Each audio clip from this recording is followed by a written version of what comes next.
What's going on, everybody? Welcome back to Hammers Fans United. And first of all, I have to say, big up the sponsors of this video, which is Boohoo Man. They did send me a tracksuit, and I'll put a link in the description. But because of this fantastical performance result, I will just put the Boohoo Man logo somewhere in the video and leave center stage for West Ham. So yeah, the link for the tracksuit they sent me is in, I'll put it in the description. Their logo will be somewhere down here. And before anybody wonders or asks, yes, they pay me. Yes, they send me stuff. And this is why I say don't take YouTube too serious. Don't take life too serious, actually. But yeah, Boohoo Man. And you know, the good thing was I used to always, this is Boohoo Man, and I had this before the sponsorship. I've got other stuff because I'm not really a follow fashion. I don't spend too much money on clothes because I don't really go nowhere. So yeah, the fact that I was, you know, Boohoo Man for me was fine anyway. And now they're paying me. Woo! Right, let's just get back to the matter at hand, which is, let me just gather my thoughts. West Ham United 3, the mighty Liverpool FC 2. West Ham 3, Liverpool 2. Where do I start? Oh my gosh. What a result. What a performance. And what a way to let any of the naysayers or doubters know West Ham are real contenders for the top 4.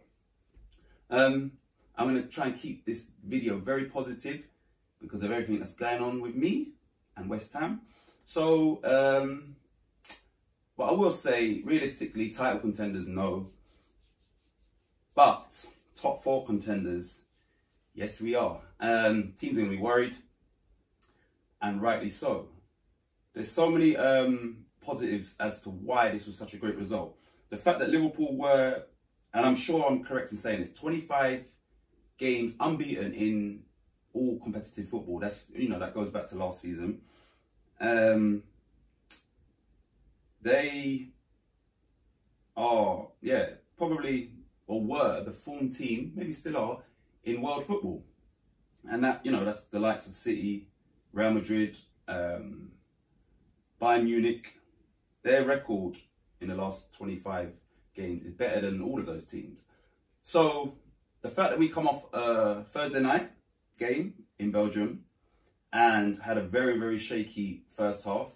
Yes, it was a changed team, but at the end of the day, it's a team. It's all the same thing. So, and I did say that in a video that I didn't actually put out because I wasn't happy with it.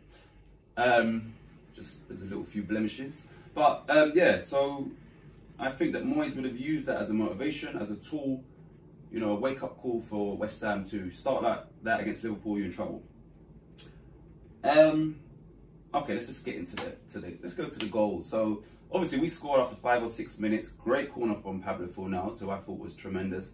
Great corner. They've given it as a Alisson own goal, but they can't really determine whether that was going to go in or not anyway, and because of that, they should give it to the attacker. Great ball. And, you know, there was a VAR check, and Liverpool was moaning that there was a foul. There was no foul. And I'm not saying this with my West Ham glasses on, and maybe I'll get to certain points that I might be sort of West Ham biased, but for that, that's crazy. Like, any pundit that I've seen since the game, they've said that's never a foul. Match of the day and all of that, that's not a foul. So they're clutching at straws, and that shows you that, you know, they was a bit desperate in that game. After we scored, so 1-0. After we scored, admittedly, they was onto us. They was all over us, and we kind of, you know, sometimes in the game you can score too early if you're the underdog or the team not expected to win, and that was the case.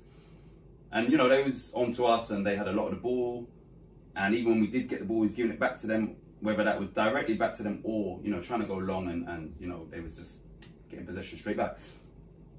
And I would say inevitably, they got their equaliser. Now, the circumstances to their equaliser, now, maybe it's the West Ham glasses on me, but I don't think that was a free kick. I think there was minimal, if any, contact from Rice on Salah, and Salah does what he does, and he just threw himself to the ground. I genuinely don't believe that was a free kick, and I could have been watching, you know, a game against two other sides that I had no interest in, and I would honestly tell you that I don't think that's a free kick. Credit to Trent and Salah in the free kick, because, you know, they played the 1-2 and then he's dispatched it perfectly.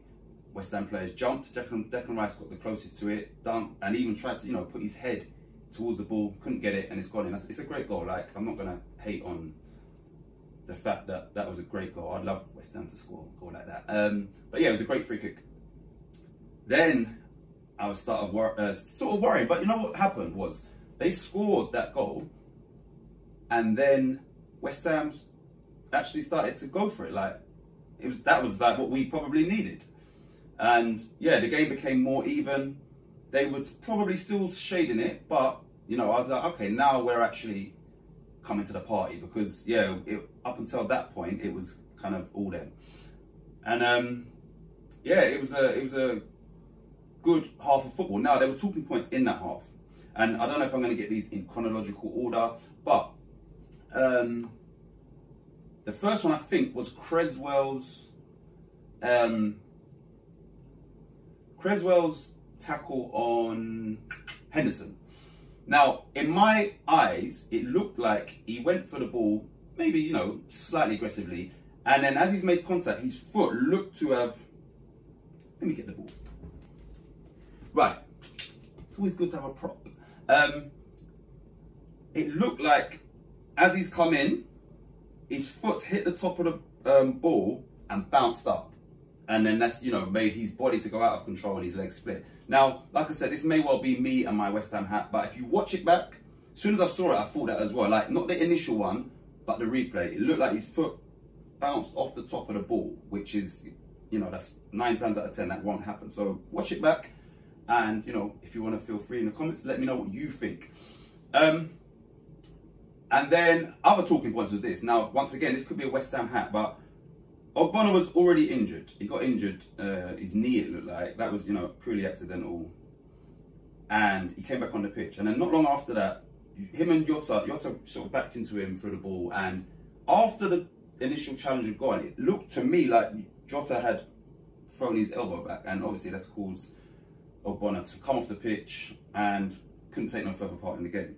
Now, I looked at it and I thought, you know what? There was no need for his elbow to come out like that. And yeah, I'm not sure with that one. Initially I said, nah, man, like he meant that. Watching it back, still undecided, and I could be West Ham bias here, but I don't know why you felt the need for your elbow to come back and do that. So once again, anybody feel free to, in the comments, to let me know your thoughts on that. Okay, what are the other talking points in that half? Were there more? Probably was. But anyway, sorry, you know what it is? I don't read off no script or nothing. I just sort of just go on memory all the time. So forgive me if I miss anything. Then second half starts, and I was thinking, you know what, this will definitely be interesting because we came back into the game. It's 1-1. At that point, would I have taken a draw? Possibly, but I did feel that West Ham had another gear or two to go up.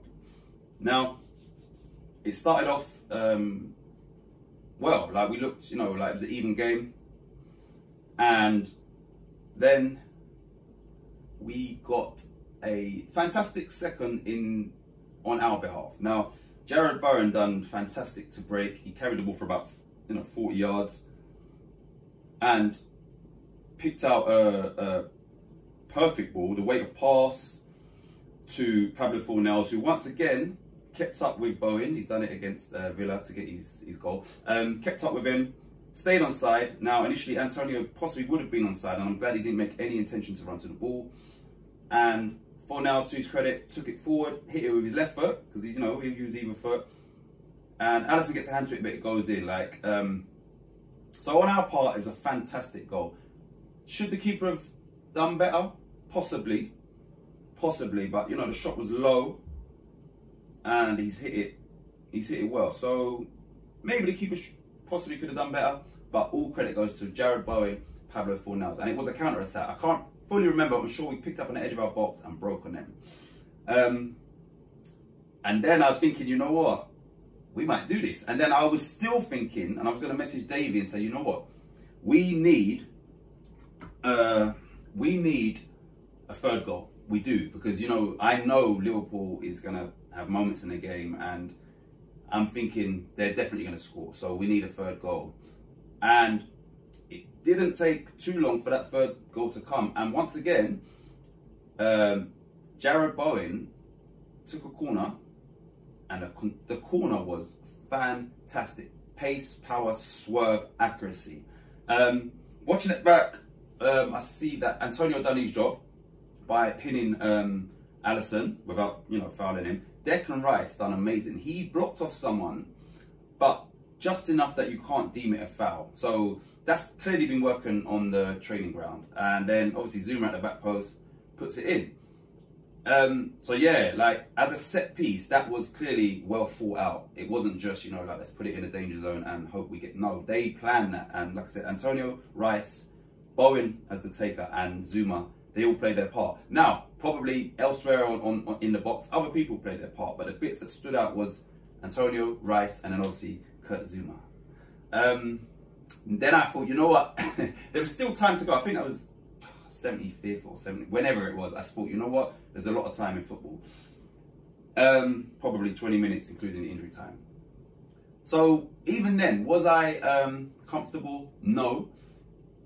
And as the game wore on, I thought I was getting more comfortable. I'm thinking, look, if they don't score until like maybe the 85th minute, then we might be all right. And then they scored earlier than that. I think it was the 82nd minute. Divock Origi, who came on as a sub, scored a wonderful goal actually. Took it down, swiveled, and then shot with his left foot. Great goal.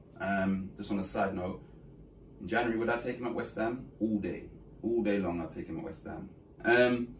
But yeah, it was a great goal. Like I said, is you know, you have to acknowledge, even if it's the opposing team, their qualities, and it was a great goal.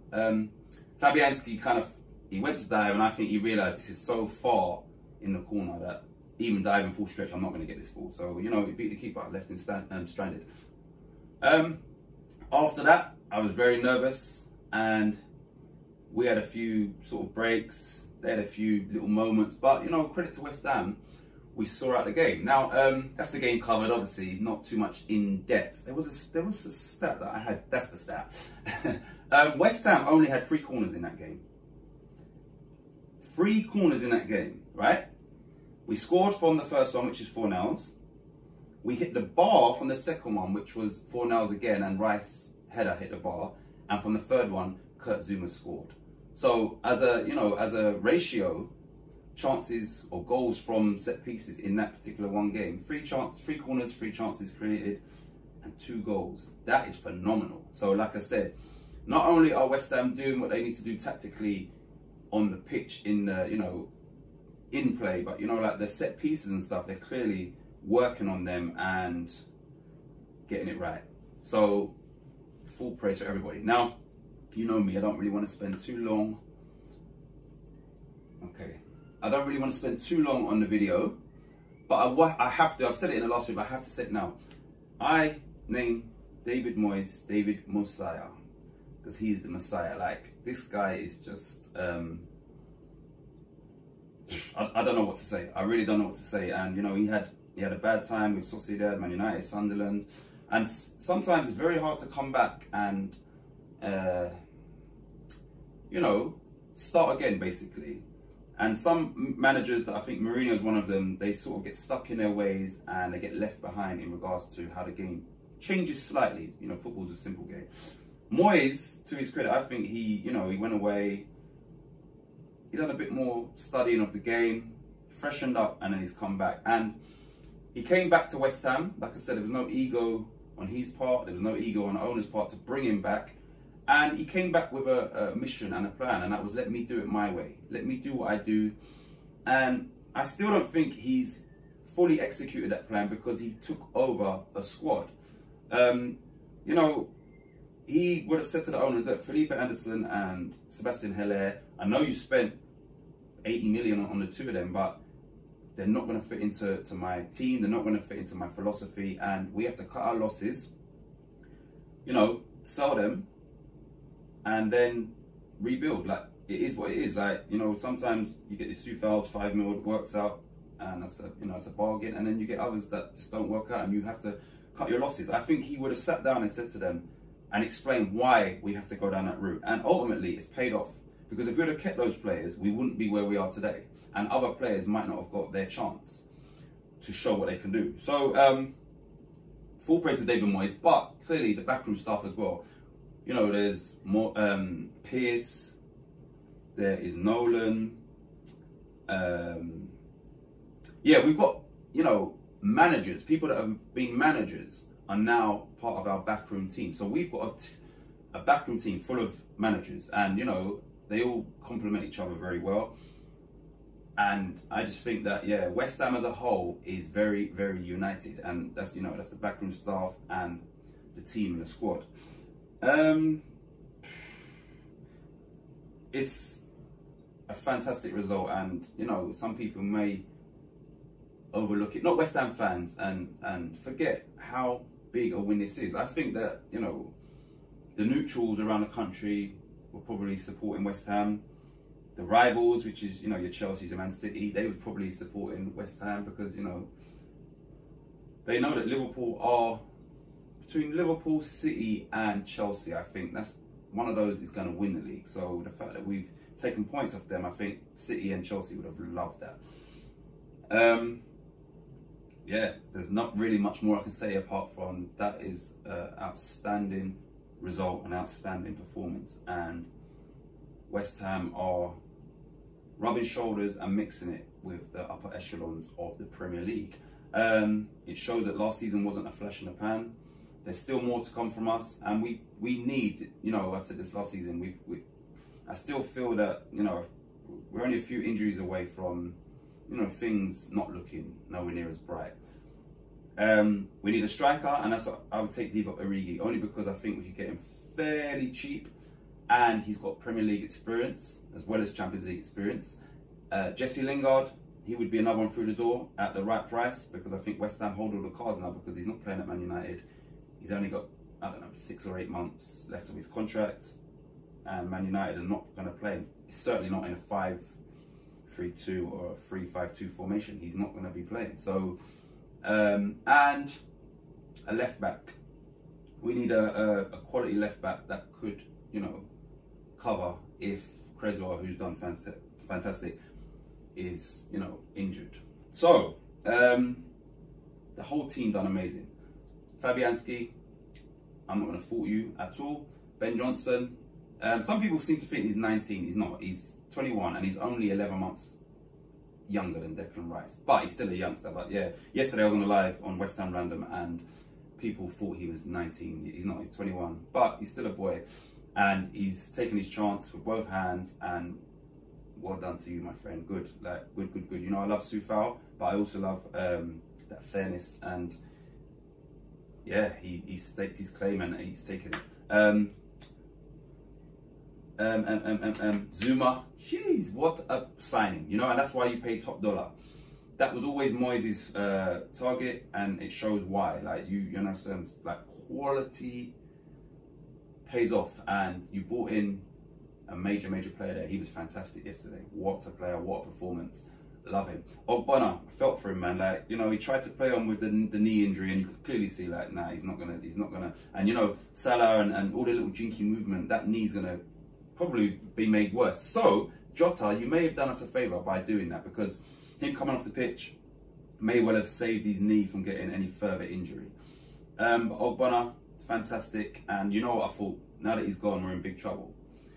His replacement, Craig Dawson, wow, came on, and, you know, myself and probably a lot of others would have thought, you know what, let's get Diop on because he's faster and more athletic. But, you know, Moyes knows what he's doing. He really does. And Dawson was fantastic yesterday. So, you know, big praise to Craig Dawson. And I mean that. Cresswell, once again, Mr. Consistent, great game. Rice and Souček, fantastic, doing what they do.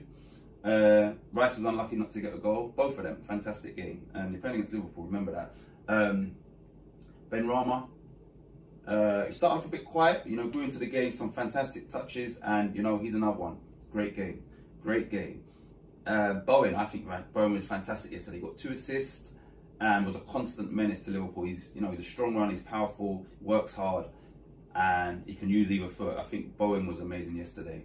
Pablo Fornals, love this guy. He should have, I would put it down to 2 goals. He is seriously all-rounder. He's an all-rounder and maybe an unsung hero outside of the West Ham fan base. What a player. Mikel Antonio, you know, I was looking at him thinking, he's not having the greatest game, but then I watched it back and I've seen what he was doing off the ball, and, you know, he sprints to get us up the pitch. And, you know, like, sometimes it's good to re-watch a game, and, you know, as someone who's having shots on target and all of that, no, he didn't do that, but he done something unselfishly for the team, which was obviously a tactic, and it helped the team. So I'm always the first to admit when I'm wrong, and yeah, he had a better game than I thought he did initially, and that's because of what he brought to the team to help us out and help us get up the pitch. And defensively, just being that body defensively, we get possession and then he's off to, you know, stretch them wide. So yeah, I think he had a good game, man. I do. I really do. Fantastic game. Moyes, everybody, great game. Big shout out again, once again, to Boohoo, man. Yeah, if you know how to play this game, if you're smart, if you're good at what you do, you can capitalize on that. So yeah, I'm gonna put a link in the description for the tracksuit they sent me. I'm going to, I don't know whether I'm gonna leave their logo throughout, because there's no sort of obligation to do that. And yeah, I say this now. If you have any dreams, any goals, any aspirations in life, stay on track, stay focused, don't be deterred. Don't let the haters get to you. I've got haters.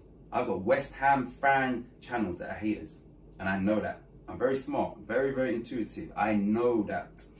So hating on someone, you know what it does? It just fuels them and it helps them. That's the way the universe works, people. So haters, carry on hating. They will never admit it, but they are.